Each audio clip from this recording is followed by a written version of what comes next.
What's up, people? This is William Jones making videos about leaving religion. The purpose of the videos is to get you to think. Turn your brains on and think. And use logic and use reason and realize that religion is fake.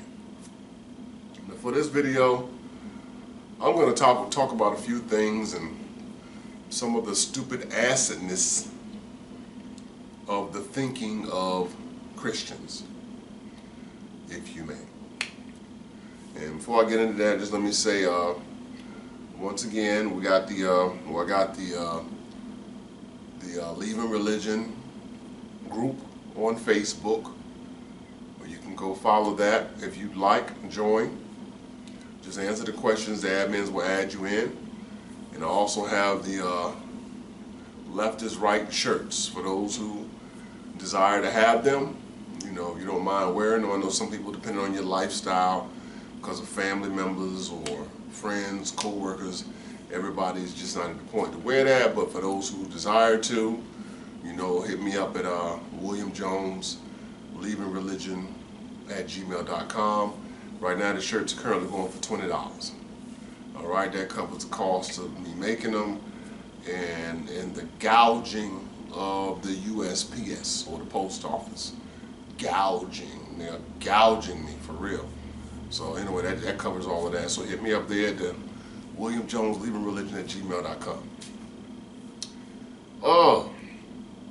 For this video, like I said, dealing with these defending Christians, not just like I said, not just the ones that just go to church and don't really know or care, but the ones that try to make it legit. It is ridiculous, the things they say. So I'm just going to cover a couple of topics and discuss a few things. So I was talking with this one believer, and I mean, it just, after a while I got to stop talking to him because it just works my nerves, because you got to still realize you're dealing with somebody who believes a snake talk, a donkey talk. Moses parted the Red Sea, turned his staff into a serpent, you know, and Moses built the ark and carried all the animals on it. And you know, the things you got to realize, you're dealing with a person that believes this stuff is historical. You got to remember that, so that you can't really expect them to connect in reality on certain things.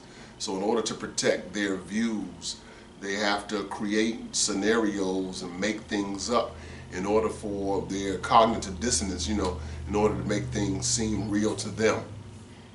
So talking with this one guy, his assumption is that because I don't believe in God, I'm miserable. That people that don't believe in his God, let's say that his God, are by default miserable. Like, where do you get this from? And I'm not even going to read it, so I don't have to paraphrase a lot. I will read what he said. He says, William Jones, it's easy to say you're not miserable. I judge by content and context. I see very little joy being expressed in cynical anti-theists with a hard-on for Christianity. It's not hard to tell you've dealt with some pain and are still pretty bitter. I could be wrong, but I seldom see positivity from nihilists. It is the very nature of nihilism at the core of a sense of despair. You're either there or will get there eventually. So as I looked up the whole thing, as he called it, the nihilism, that means the rejection of all religious and moral principles in the belief that life is meaningless. Where did this come from? So on top of, all right, you make up something. I don't believe you're something that's made up. So now I have a title. Now I'm an atheist. Why? Because I don't believe in the imaginary thing you made up. So now I'm titled an atheist. Now on top of being titled that, you're going to give me a whole nother title that means I now reject, look, not just religion, but moral principles in a belief that life is meaningless. Who said this? Who said this? I declare to you that these people are nuts. They are mental cases.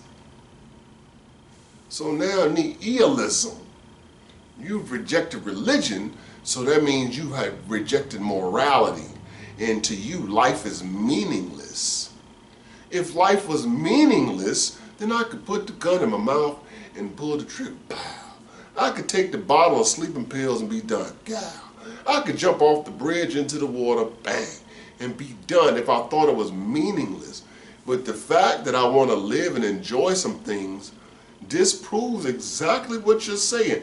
But in their minds, they can't rationalize or reason that a person actually left Christianity because they found evidence that it's not real. They stopped protecting it and stopped believing all these mythical things that you've never seen happen in life, and decided to step out and just enjoy their life.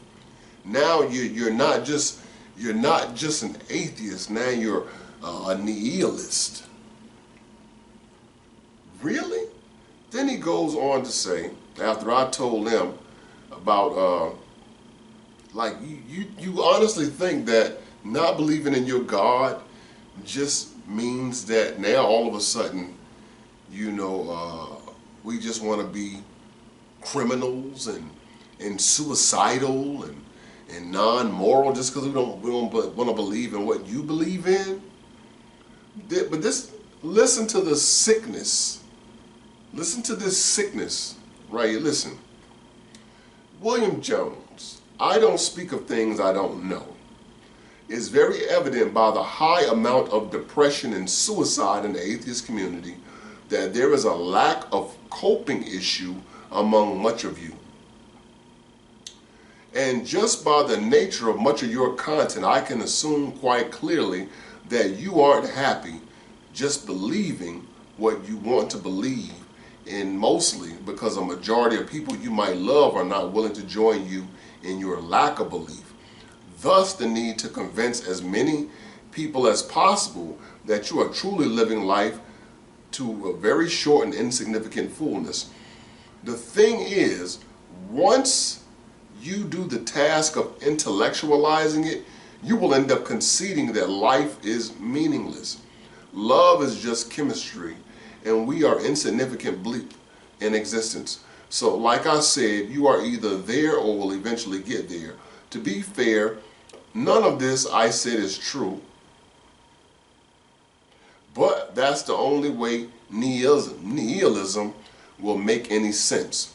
A true nihilist would indeed find whatever you think you're doing pointless and just be content to live out his meager existence seeking self-gratification. But you aren't a nihilist. You actually have an animosity towards God. You might have more faith in God than most, just a hatred for this God you know exists. Well, so now you're like analyzing me without asking me anything. So now you call me the nihilist, but but now you actually you have more faith. You do believe in God, but you hate God. You have, look, I have an animosity towards God. This is the sickness, the mental illness that religion causes in people, that they have to attack people so that their world can work. In order for that fairy tale to work, you have to attack the character of another person whom you don't even know. Now, he goes on to tell me that, and send some fake article about suicide is highest in atheists than in any other people, which I'm like, you're making atheism out to be a religion. You're grouping them as if they have a belief system. There is the lack thereof. They keep talking about in what you believe, which lets me know you truly don't understand what an atheist is. Because if I came at them and talked about the flying spaghetti monster, which is a religion, they would clearly be like, that's stupid. There ain't no such thing as no flying spaghetti monster. See, now you're an atheist to the flying spaghetti monster. Because you don't want to believe in this flying spaghetti monster, you're a nihilist. And now you reject religions and you reject morality because you don't accept the flying spaghetti monster. And as stupid as that is, this is what we're talking about. This is what we're talking about.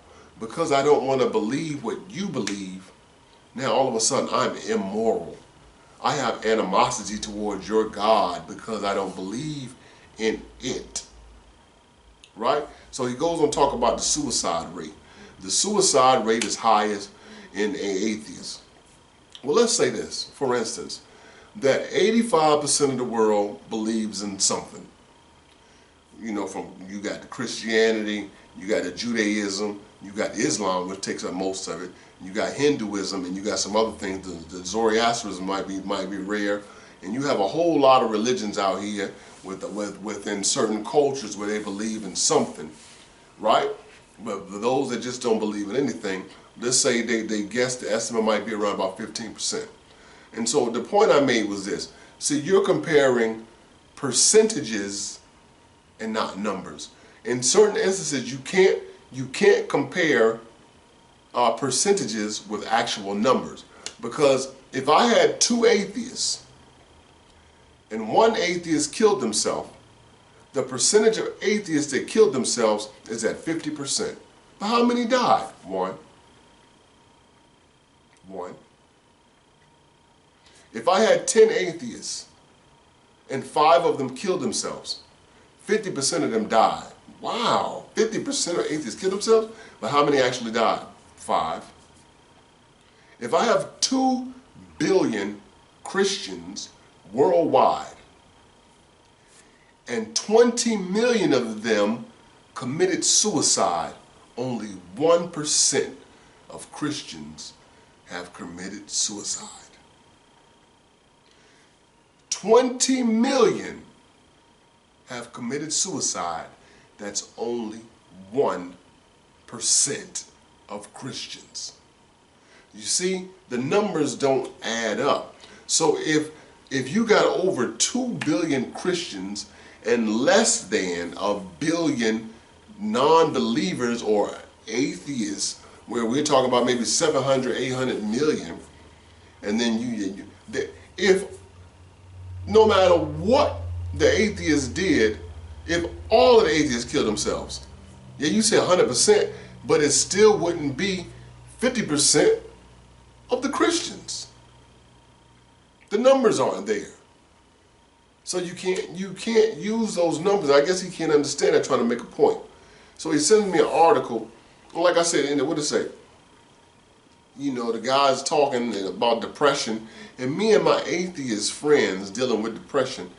I don't need to read no more of this. What kind of article is this? But who says this? Who gets with their friends and classifies them like this? Me and my atheist friends. No, nobody says that. This sounds like an article written by a Christian agenda. Me and my atheist friends, if y'all were so depressed, and if Jesus was the way, then wouldn't they just go to Jesus and not be depressed instead of being atheists? Oh, but they have an animosity towards God.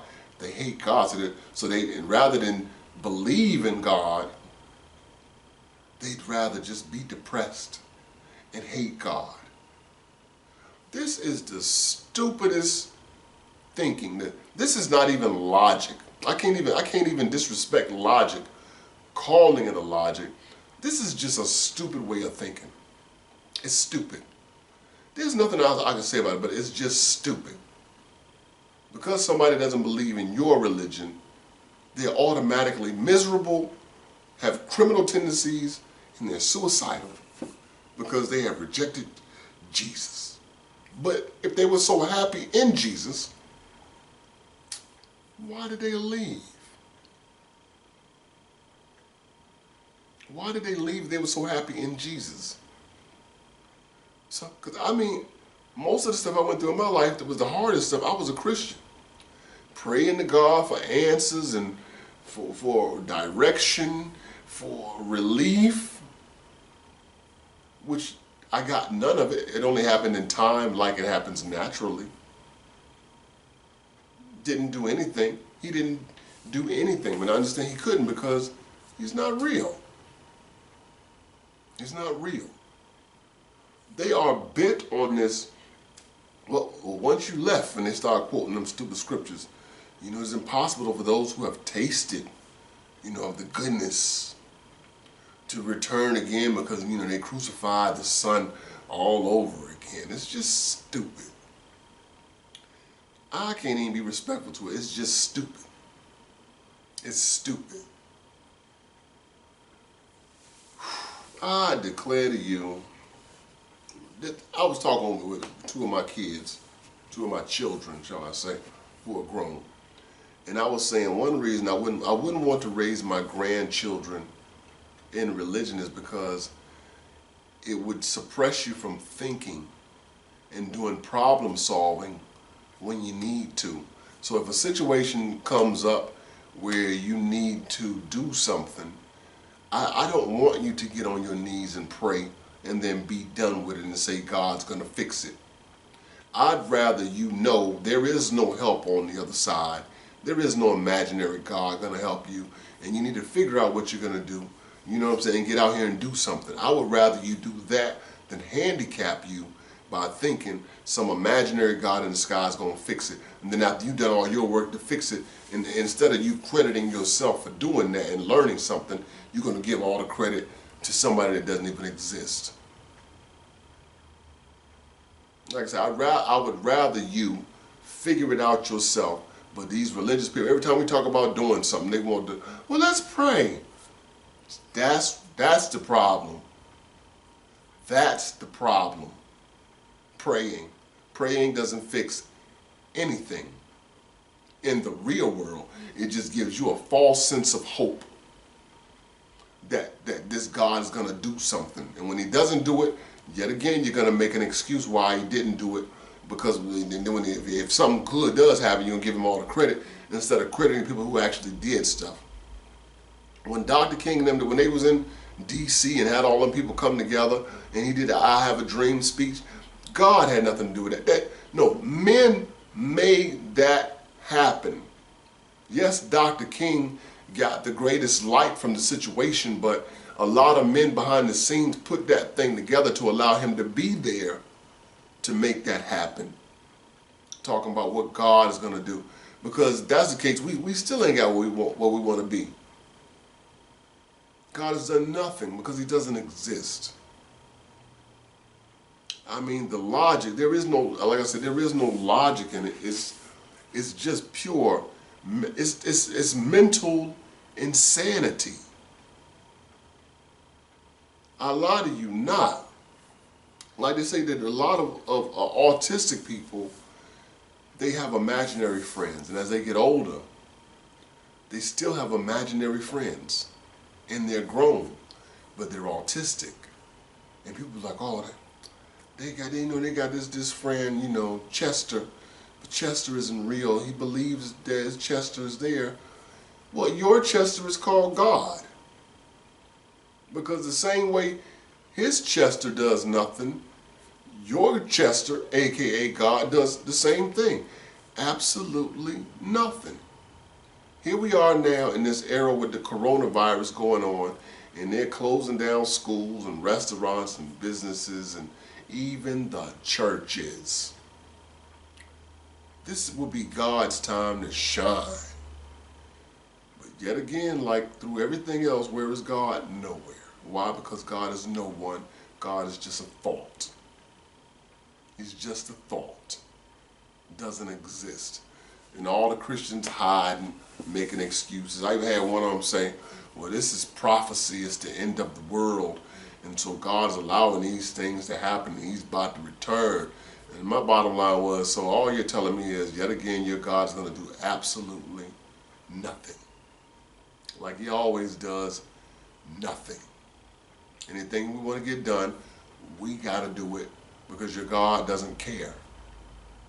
If your God cared, there would be no such thing as Black Lives Matter, because the lives would matter, because God would intervene to make sure that all lives matter, but yet he doesn't. There would not be systemic racism in America because your God would make sure those things wouldn't happen. If your God was so real, there wouldn't be a chosen people. There would be, everybody would be equal. But we don't have that. We don't have none of that stuff. Man, this is ridiculous. I mean, it just like for instance, you know, I watch nature channels, nature shows, and all of that stuff. And I was watching one the other day about lions. It's called African Cats on Stars, and they showed the stuff about the lions, how you know the lions and the cheetahs don't get along, and even certain lions don't get along because this pride of lion, these lions want to take over this pride and run the lands and what have you, and the cheetahs, they don't get along with the cheetahs and what have you. And we got a chosen people, right? No, let's get back, not the chosen people. Let's talk about the lions. Let's get back to this. I was about to go there with the chosen, but let's go back to this, to the lions. Daniel and the lion's den. Those the lions, not the lionesses, the lions have huge heads and they are strong. Now get it, the lioness does all the hunting. Pretty much they do most of the hunting. And they are strong. And a lion is stronger than a lioness. Now you're talking about Daniel in the Bible being thrown in a den full of hungry lions, and he survived all night and the lions didn't eat him. There would have been nothing left of Daniel but bones. Probably not even the sinews. Just broken bones at that. No guts. Just some clothing, whatever he was wearing, and bones. They would have eaten him. They would have came down there in the morning and with lions with bloody faces, sitting around chilling. They have slaughtered Daniel. That is a mythical story. That is not true. Considering that this story about Daniel was written hundreds of years later, after the so-called Daniel would have lived, which he didn't, as most of these Bible characters. The stories come hundreds of years. I'm talking about 500 years later, they writing the story all in detail about what happened. It didn't happen. We talk about King Solomon, the wisest of all kings. Oh, he's so wise. Nobody wiser than Solomon. No, first up, no money has turned up that belonged to Solomon. No coins with his inscription. No nothing of. They found like evidence there was a Solomon, but he was on a lower scale than what you thought it was. That so-called temple that he supposedly had with all that grandeur has never been found. None of this greatness of Solomon has ever been found, ever. So it was just a story where they fabricated it because, you know, make it sound like something that's not, right? But this is how you know Solomon wasn't that wise.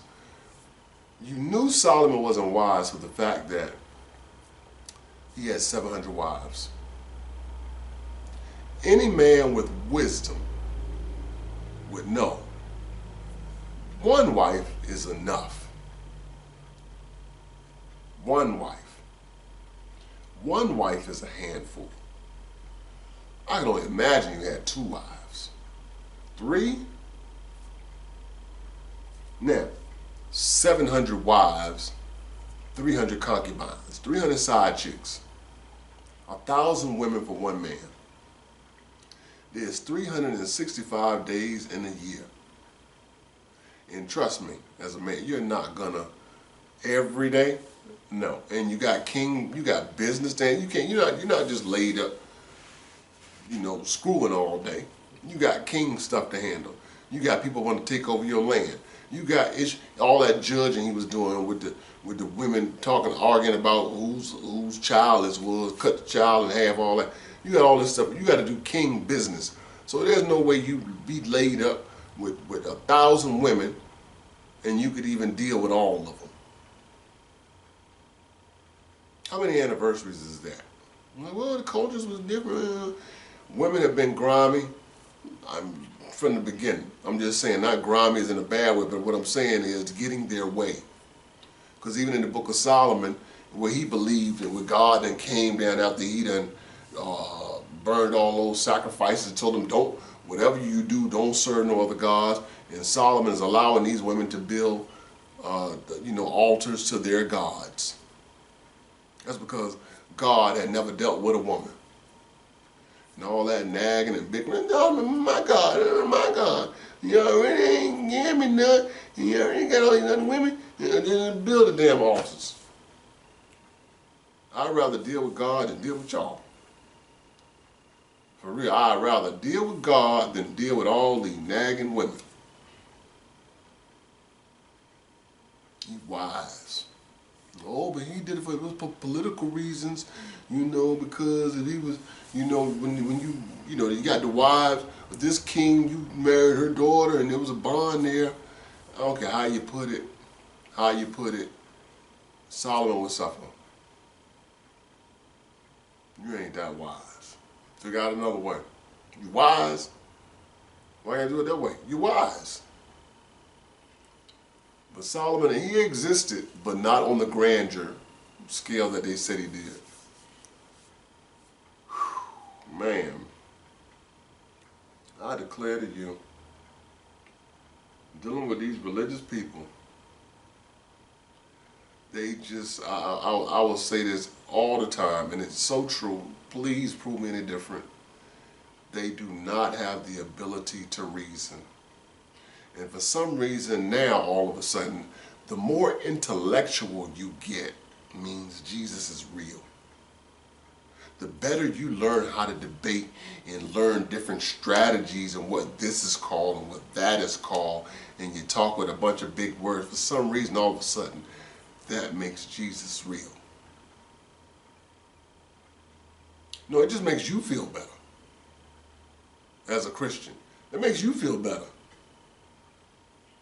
But you still ain't shown nothing. You have shown absolutely nothing. Nothing. I'm like, they talking, but at the end of the day, what's the difference between us? What do you have that I don't have? Well, I have a belief in. What do you have that I don't have? Nothing. Absolutely nothing. Let me get my phone.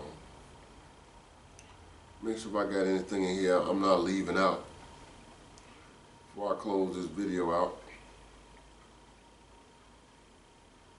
Man. Oh, I was gonna say,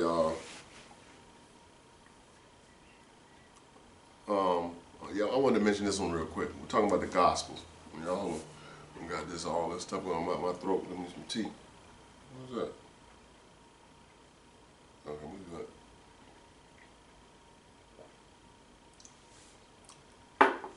Get to talk to people about the Gospels, right? And remember that the Gospel of Mark was first. And if you look at you got to look at the Gospels like this. It's more of a story, like a play, rather than history. It's not history. It's like you're writing a script. Because, like, who is Mark? He's not in the story.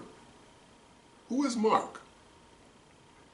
In the title, Mark was given to the story years after they actually came out. They just gave them titles later. They didn't have names at first, then they got names later, right? So, but this is how you know it's a story. The person who's writing the story is everywhere. The person writing the story is everywhere, yet was not there. It was an eyewitness account. No, it was not. It's written 40 years after the fact, or after the mythical fact, and the narrator knows everything. The narrator narrator knows what everybody was doing, what everybody was thinking. The narrator knows everything. That's not historical. That's a story. It's a story. If somebody was to write about my life, I spend a lot of time alone. Y'all notice in most cases when I do these videos, nobody's here. I spend a lot of time alone. So if you was to do a story about me, there's a lot of things that you don't have any information on because I'm not writing it down. And there's nobody else around who knows what I'm doing. So you'd either have to just fill in the gaps, but it wouldn't be historical. And that's what's going on in these stories.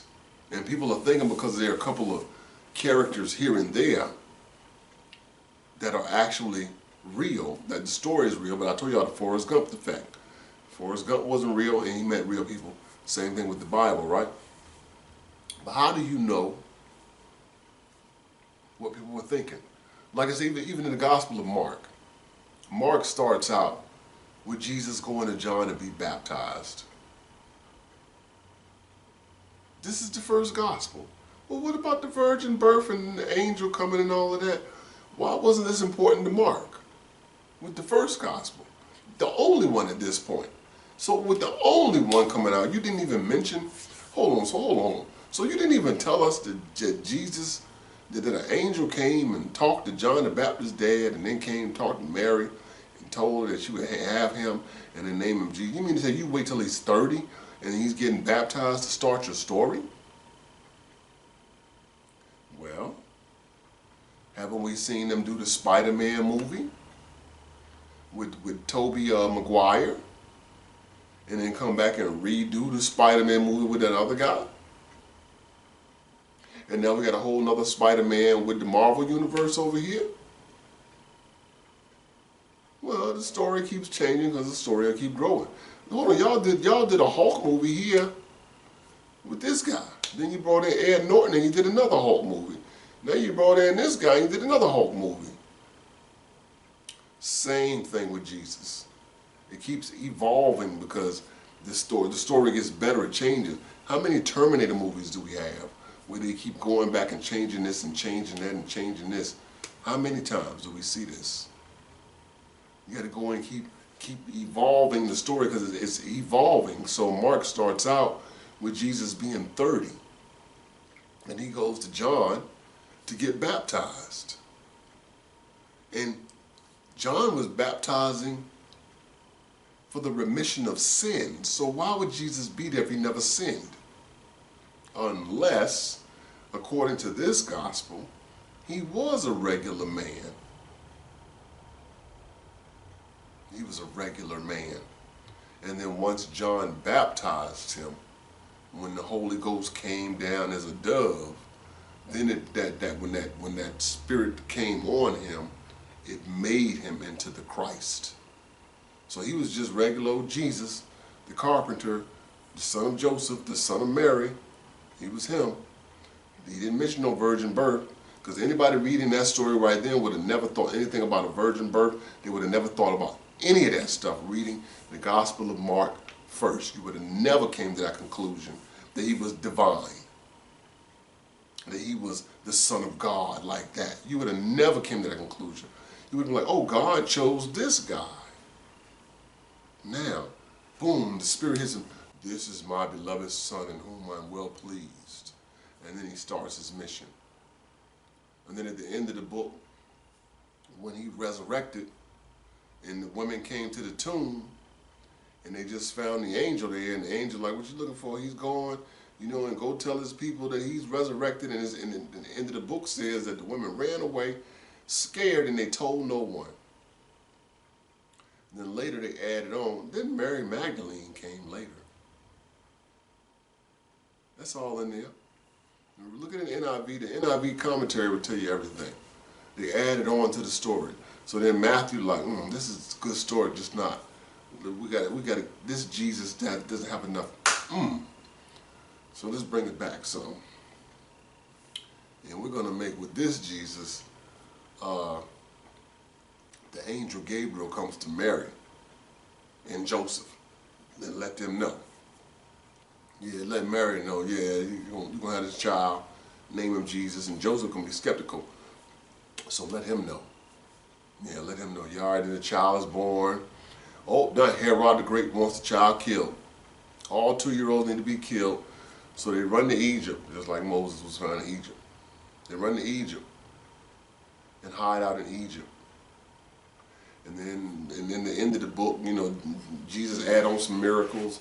And at the end of the book, when he's resurrected, some other dead people are resurrected with him. Some saints of old. I don't know how they were saints if Jesus was the first. So where did they become saints? Who were these saints? This is just stupid.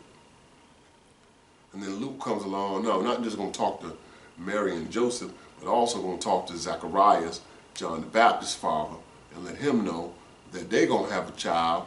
You know what I'm saying? And let Mary know she's going to have a child. And then told Mary that Elizabeth was pregnant with John the Baptist. Then there's some imaginary census that came about, which disputes the birth of Jesus being born in Matthew, with Herod about to kill him, which is in the BCs, which would make him born about what, 6 BC, 6 to 4 BC, BCE, shall I say? Whereas this census comes about, which would be about 6 CE. Now we got about a 10 to 12 year gap here. Y'all can't decide when the boy was born.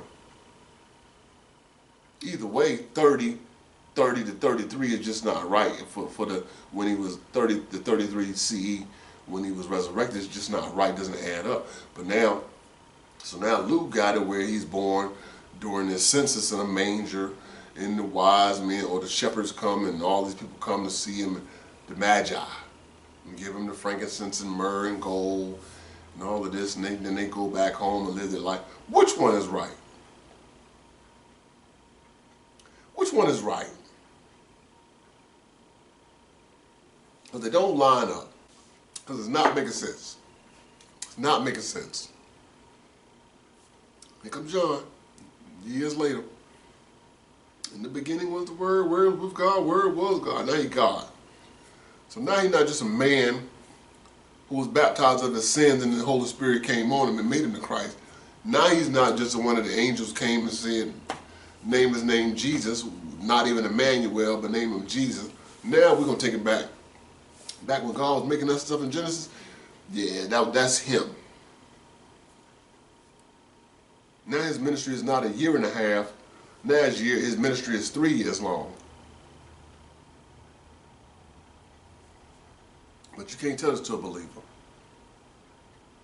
You can't tell this stuff to them. Why? Because they're gonna do the apologist thing and make these things fit. When they don't fit, it's clearly different stories.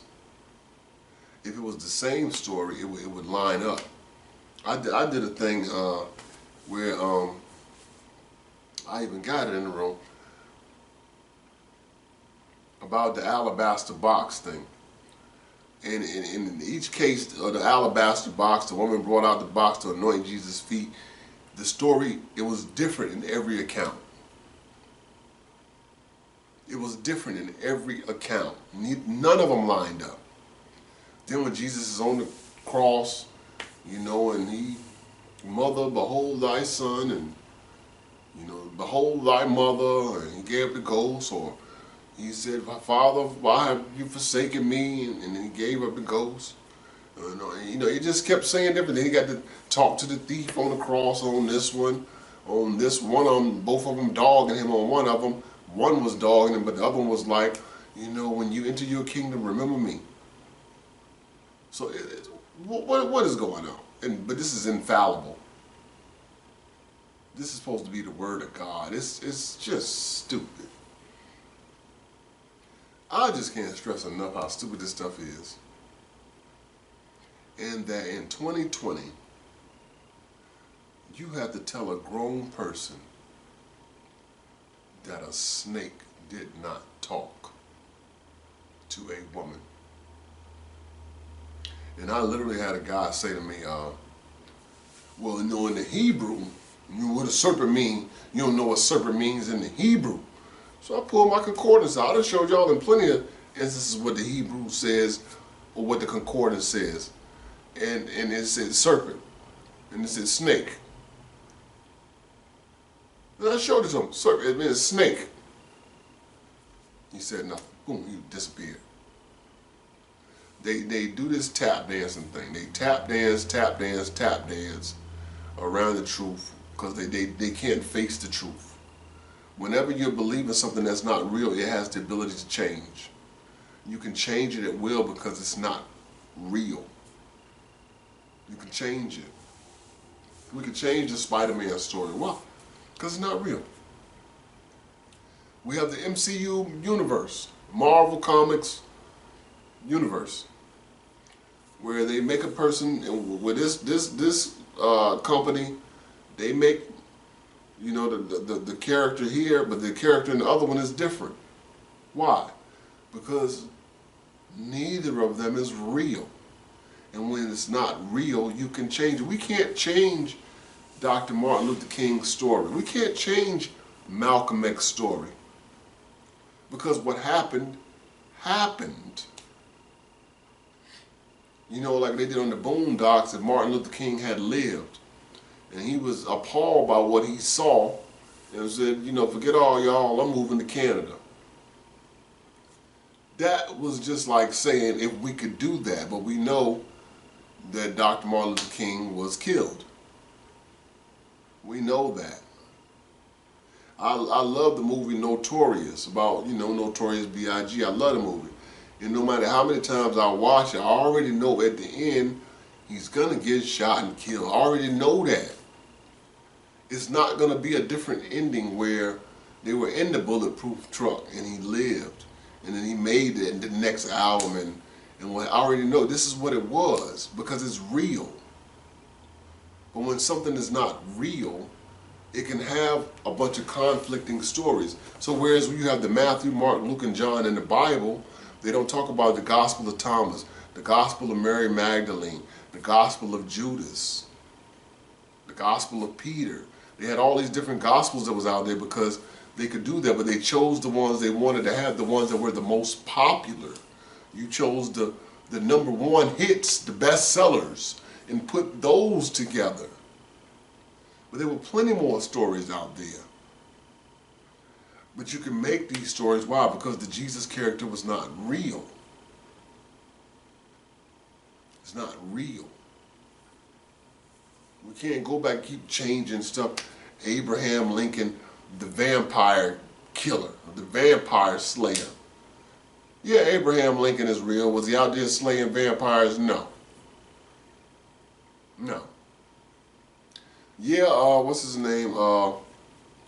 Richard Nixon, President Richard Nixon. Yeah, was he real? Yes.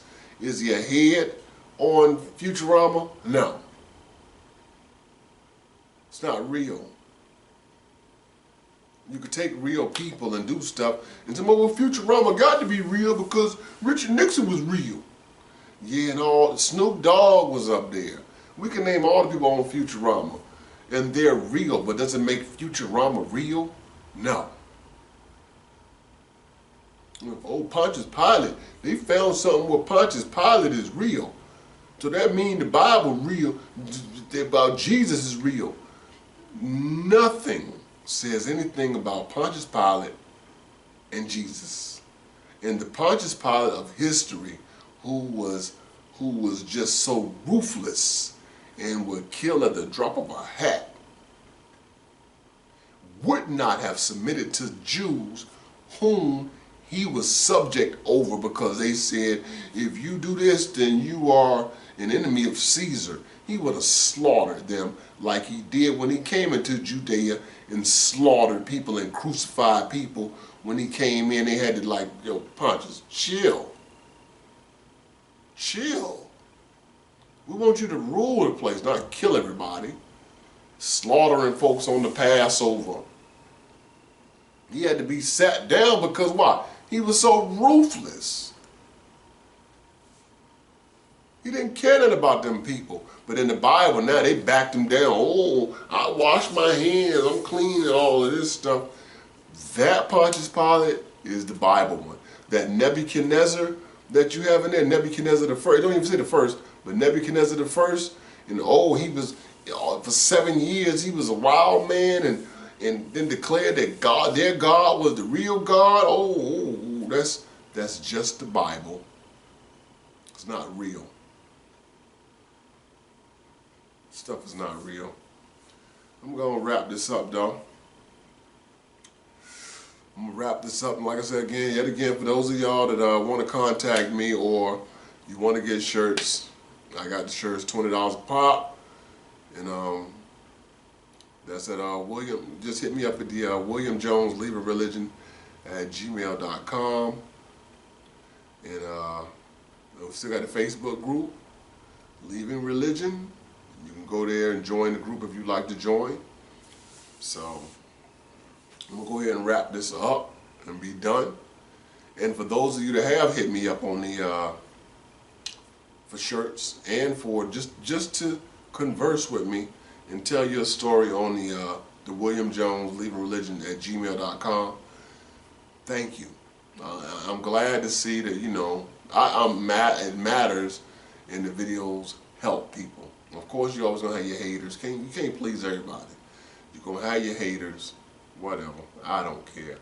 But as long as it's helping the majority of people, that's what matters, is that we have a place where people can come and hear like thoughts and understand I'm not wrong for not believing something. And on the final, let me say this, I put the Facebook post up, I said, and I had to say this, look at the way I'm wording it. If God was real, no one would believe in him. I'll say that again. If God was real, no one would believe in him. And a lot of people don't get that because you don't believe in someone that's real. You know they are real. Oh, Dr. Dre. I believe in Dr. Dre. What do you mean you believe in Dr. Dre? I believe he's real. He is real. You see what I'm saying? I believe in LeBron James. What do you mean you believe in LeBron James? I believe he's real. No, you know, I know he's real. We see him, he's real. We know he's real. You know what I'm saying? I've met KRS-One. He's real. I've met Lauryn Hill. I've met Jill Scott. I met Nice and Smooth. You know what I'm saying? I met Chuck D. I don't believe they are real. I know they are real. I know. So if God was real, no one would believe he's real. You know he was real. And you say, oh, I know God is real. How do you know? Because I seen him, I heard him, you know, there's a bunch of us together and God told us, and y'all could all say the same thing. Not this, when you speaking to somebody while you're alone, only time they talk to you when you're alone is that's an imaginary friend. And then, but he speaks to you while you're alone, but then you got to go to church to hear the pastor tell you something that for some reason he couldn't tell you while you was alone. Well, why you didn't tell me while we was alone? Well, because I needed this middleman to tell you something I couldn't tell you when I was talking to you. Well, I need the Holy Spirit to read the Bible. Well, the Holy Spirit got to interpret the Bible to you. Well, why don't the Holy Spirit just tell me? Why the Holy Spirit got to go through the book? Why can't the Holy Spirit just tell me? We don't need the book. You here. That's like me sitting next to you. Oh, I'm going to write you a letter. You know what? You sitting right here. Let me text this to you. Well, why are you texting it to me? You sitting right here, just tell me. I don't know, I just think it would be better if I text it to you. But you're sitting right next to me. Tell me. That's how stupid this stuff is. So you'd rather tell me what a book says that contradicts itself rather than just talk to me directly. You'd rather talk to me through so you talk to me alone, but then you got to talk to me through somebody else. That ain't mental sickness. That's not mental sickness. It's sick.